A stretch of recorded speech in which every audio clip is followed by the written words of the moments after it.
Hello friends, welcome to my Banga knowledge channel. তো বন্ধুরা, এই ভিডিওটিতে আমরা দেখে নেবো ফুড সাপ্লাই সাব ইন্সপেক্টর পদে যারা যারা পরীক্ষার্থীরা আছো, তো তোমাদের জন্য নতুন একটা প্র্যাকটিস সেট প্রোভাইড করা হলো। তো প্রথমেই তোমরা প্র্যাকটিস সেটটা ভিডিও ডেসক্রিপশন থেকে পিডিএফ লিঙ্কটা ডাউনলোড করে নেবে। পিডিএফটা ডাউনলোড করার পর তোমরা প্র্যাকটিস করে ভিডিওটা দেখে তোমরা মিলিয়ে নেবে যে কার কতগুলো সঠিক হলো। তো কার কতগুলো সঠিক হলো সেগুলো তোমরা আমাকে কমেন্ট বক্সে অবশ্যই জানাবে। তো চলো আজকের প্র্যাকটিস সেটটা শুরু করা যাক। তো আজকের এই প্র্যাকটিস সেটটা কিন্তু শুধুমাত্র ম্যাথের উপর।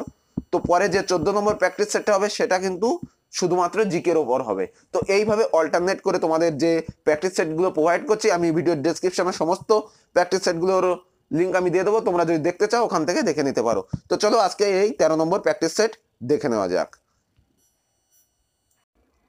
তো প্রথম কোশ্চেনে কি ছিল দেখো, একটি টেলিভিশন 5,000 টাকায় ক্রয় করে 3,500 টাকায় বিক্রয় করলে শতকরা কত হারে ক্ষতি হয়।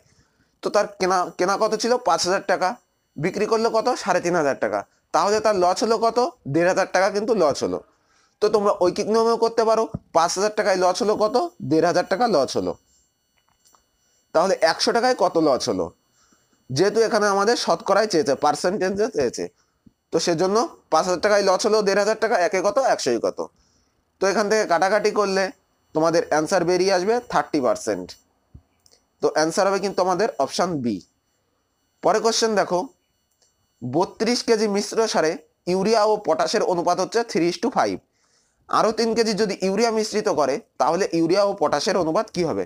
তো দেখো, ইউরিয়া আর পটাশের অনুপাত 3:5, টোটাল কত ইউনিট হচ্ছে 5 আর 3 8, টোটাল 8 ইউনিট হচ্ছে। টোটাল আছে কত ইউনিট, টোটাল দেখো 32 আছে, 32 কেজি।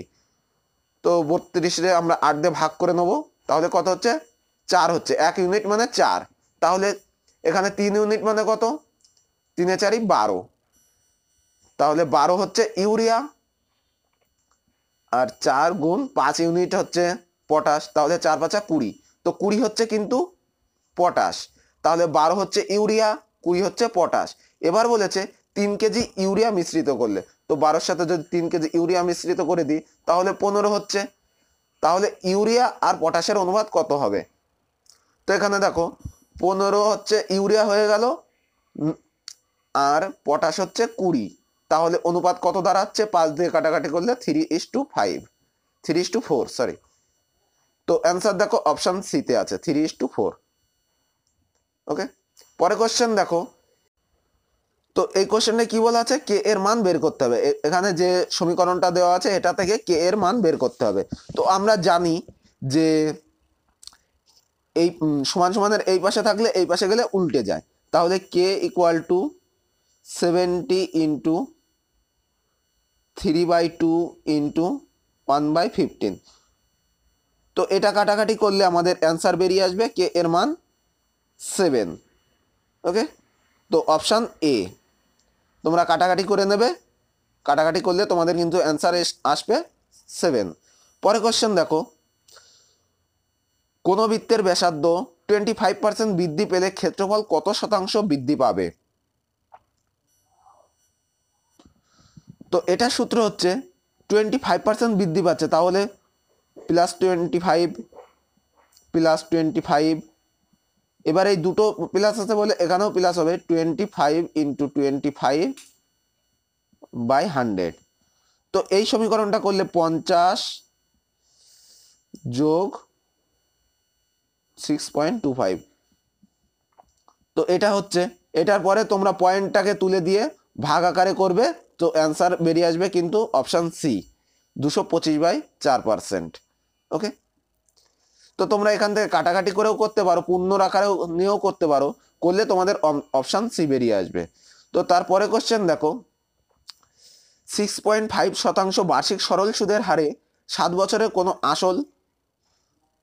কোনো আসল সুদে আসলে 6,825 টাকা হলো, তাহলে আসল কত। তো এখানে দেখো অঙ্কে একটু মিস্টেক আছে, তো এখানে সুদ হলো হচ্ছে 6,825 টাকা, এটা কিন্তু সুদে আসলে না। তো আসল সুদে কত হলো, সুদ হলো 6,825 টাকা। তো এটাকে আমাদের কিন্তু সুদ হিসেবে ধরতে হবে। তাহলে সুদ হচ্ছে কত, তো এটা সূত্র কি I = PTR/100।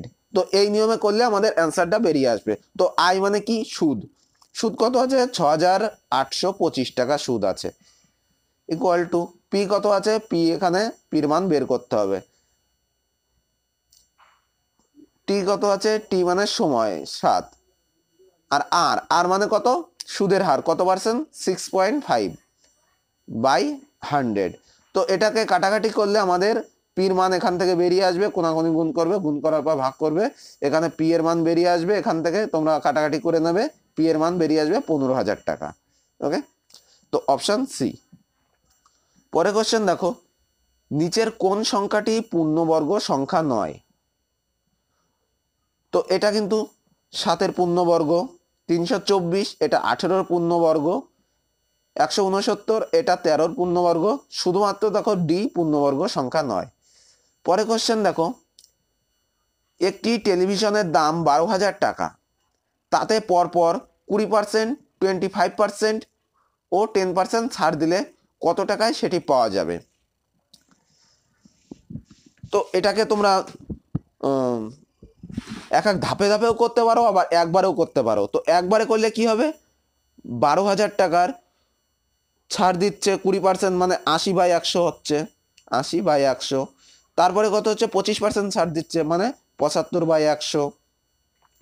তাহলে 10% ছাড় দিচ্ছে, তাহলে কত হবে? 90/100। তো এটা থেকে কাটাকাটি করলেও তোমাদের অ্যান্সারটা বেরিয়ে আসবে। তো অ্যান্সারটা বেরিয়ে আসবে কত? না, অপশান ডি, 6,480। ওকে, তো এইভাবেও করতে পারো, আবার এভাবেও করতে পারো। 12,000 টাকার থেকে প্রথমে যে 12,000 টাকা ছিল সেটা থেকে 20% বাদ দিলে কত হচ্ছে? 9600। তো এই 9600 থেকে আবার কত পার্সেন্ট ছাড় দিচ্ছে? 25% ছাড় দিচ্ছে, ইন্টু 75/100, তাহলে কত হচ্ছে? 7200 হচ্ছে। এবার 7200 পরে যে 7200 থেকে গেল, এই 7200 পরেও কিন্তু 10% ছাড় দিচ্ছে, তার মানে 90/100, তাহলে কত হচ্ছে? 6,480। অপশান ডিতে আছে দেখো। এভাবেও তোমরা ধাপে ধাপেও করতে পারো, একবারেও করতে পারো। পরের কোশ্চেনটা দেখো, 675 টাকা সরল সুদে 4 বছরের 837 টাকা হয়, তো সুদ যদি 2% কমে যায় তাহলে কত টাকা হবে? তো এটাও কিন্তু প্রথমে সরল সুদের নিয়মে করতে হবে। I equal to PTR/100। তো আই কত এখানে? 162। পি কত আছে দেওয়া? 675। তো এই 162টা কি করে বেরোলো তোমরা যদি জানতে চাও, তো 837 টাকা তো টোটাল হলো সুদে আসলে। আগে আসল ছিল কত? 675। এটা থেকে যদি 837 থেকে 675 বিয়োগ করা হয় তাহলে সুদের মানটা বেরিয়ে আসে। তো 162 টাকা সুদ আসে। তাহলে 675 আসল, টি কত? 4 বছর, এখানে আর এর মান বের করতে হবে বাই 100। তো এটা থেকে কিন্তু আর এর কাটাকাটি করলে আর এর মান পাওয়া যাবে, আর এর মান বেরোবে হচ্ছে এখান থেকে 6%। ওকে, তো এই 6% থেকে যদি 2% কমে যায়, তো প্রশ্নে দেওয়া আছে যদি 2% কমে যায় তাহলে কত হবে? তাহলে যদি 2% কমে যায় তাহলে 4% হলো আর, তাহলে কত ছিল? 675 টাকা 4 বছরে 4% হারে কত টাকা হবে? তাহলে এটা কাটাকাটি করলে আমাদের সুদের হার বেরিয়ে আসবে। তো মোট সুদ কত হলো? এটা থেকে কাটাকাটি করলে তোমাদের অ্যান্সার আসবে কিন্তু 108 টাকা। তো এই সুদ হলো 108 টাকা, আর আসল ছিল কত? 675 টাকা। টোটাল কত টাকা হলো এখন? 783 টাকা। তো এইভাবে তোমাদের অ্যান্সারটা বের করতে হবে, অপশান ডি। পরে কোশ্চেনটা দেখো, একটি পুস্তক বিক্রেতা 200টি বই 1200 টাকায় কেনেন। তিনি এমনভাবে বিক্রি করতে চান যে তাকে তিনি 12টি বই বিনামূল্যে পান, তাহলে পুস্তকগুলি বিক্রি করে তিনি কত টাকা লাভ করবেন? এটা কি হবে? না, 1200 টাকার দিয়ে বই কেনেন, 200টা বই কেনে, তো একটা বইয়ের দাম কত? 1200/200, তো এখানে আসছে 6 টাকা। ওকে, তো একটা বইয়ের দাম কত হচ্ছে? 6 টাকা। তাহলে তিনি 12টা বইয়ের দাম লাভ করবে। 12টা বইয়ের দাম কত? 6 × 12, তো 72 টাকা লাভ করতে হবে। ওকে, তো এই 72 টাকা লাভ করবে কত টাকার উপরে? 1200 টাকার উপরে। তো 72 টাকা লাভ করবে 1200 টাকার উপরে, তাহলে 100 টাকার উপরে কত? তোমরা কাটাকাটি করে অ্যান্সারটা মিলিয়ে নেবে। পরটা দেখো, কোন সংখ্যাকে প্রথমে 10% বাড়ানো হয় তারপর 10% কমানো হয়, সংখ্যাটি কি হবে? তো সূত্র বলে দিয়েছিলাম যে 10% বাড়ানো মানে +10, 10% কমলো মানে -10। তো এই প্লাসে মাইনাসে মাইনাস হবে, এইবার দুটো সংখ্যায় পাতিয়ে দিতে হবে বাই 100। এটা হচ্ছে সূত্র। তো +10 -10 কাটা গেল, 0 0 কাটা গেল। তো এখানে দেখো -1 দাঁড়িয়ে যাচ্ছে। তো -1 মানে কি? মাইনাস মানে কমে যাওয়া। তো 1% দেখো কমে গেল, অপশন বি। তো এবারে কোশ্চেনটা দেখো, একজন চিকিৎসা বিষয়ক ছাত্র শতকরা 40 নম্বর পেলে উত্তীর্ণ হতে পারেন। তিনি 40 নম্বর পেয়েছেন আর 40 নম্বরের জন্য উত্তীর্ণ হতে পারেননি। তো 40 পেয়েছে আর 40 যদি পেত তাহলে সে উত্তীর্ণ হতো। তাহলে কত নম্বর পেলে উত্তীর্ণ হবে?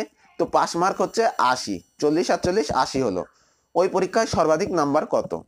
তো 40% নম্বর পেলে পাস, তাহলে এই 40% মানেই কিন্তু 80। 1% মানে কত? 80/40। আর 100% মানে কত? 100% মানে টোটাল নাম্বার। তো 40 দুগুণে 80, 2 100 200। তাহলে সর্বোচ্চ নাম্বার কত? 100% মানে 200 মার্ক বেরিয়ে আসলো। তো এখানে অ্যান্সার হবে কিন্তু আমাদের অপশন এ, 200 মার্ক। ওকে, পরের কোশ্চেনটা দেখো, একটি পরীক্ষায় শতকরা 27 ছাত্র ইংরেজিতে ফেল করে এবং শতকরা 38 ছাত্র অঙ্কে ফেল করে। যদি শতকরা 19 ছাত্র উভয় বিষয়ে ফেল করে, তাহলে শতকরা কত ছাত্র সব বিষয়ে পাশ করেছে? তো এখানে দেখো, ইংরেজিতে ফেল করেছে কত? 27। তারপরে দেখো 38 ফেল করেছে হচ্ছে অঙ্কে। তো অঙ্কে 38 ফেল করেছে। এবার উভয় থেকে ফেল করেছে 19। তো এই উভয় থেকে, এটা ইংরাজি থেকেও আছে, অঙ্ক থেকেও আছে। তাহলে আমাদের ইংরাজি আর অঙ্ক দুটো যোগ করে উভয়টাকে বাদ দিলে আমাদের উভয় বিষয়ে ফেল করে কতটা বের করে নিতে পারবো। তো এখান থেকে 27, 38 যোগ 27, তো এই দুটো প্রথমে যোগ করে নিতে হবে। এই দুটো যোগ করার পর উভয় বিষয়ে 19 জন যে ফেল, উভয় বিষয়ের টাকা বাদ দিতে হবে। বাদ দিলে টোটাল যা ফেল করেছে বেরিয়ে আসবে। তাহলে 9 6 15 হাতে 1 4 46। তো এই 46 কিন্তু ফেল করে, 46 জন। ওকে, তো এই 46 জন যদি ফেল করে তাহলে মোট টোটাল হচ্ছে 100%। তো 100% 46% ফেল করে, তাহলে পাস করে কত? মাইনাস করলে আমাদের বেরিয়ে আসবে 54% পাস করে, অপশন বি। পরের কোশ্চেন দেখো, একটি গ্রামের জনসংখ্যা 3600, তার 5/9 অংশ পুরুষ এবং বাকি যে অংশ আছে সেটা মহিলা। শতকরা 40 পুরুষ বিবাহিত, ওই গ্রামে শতকরা কত দম্পতি বাস করে? তো এটাকে আমরা কিভাবে করব? 5/9 হচ্ছে পুরুষ,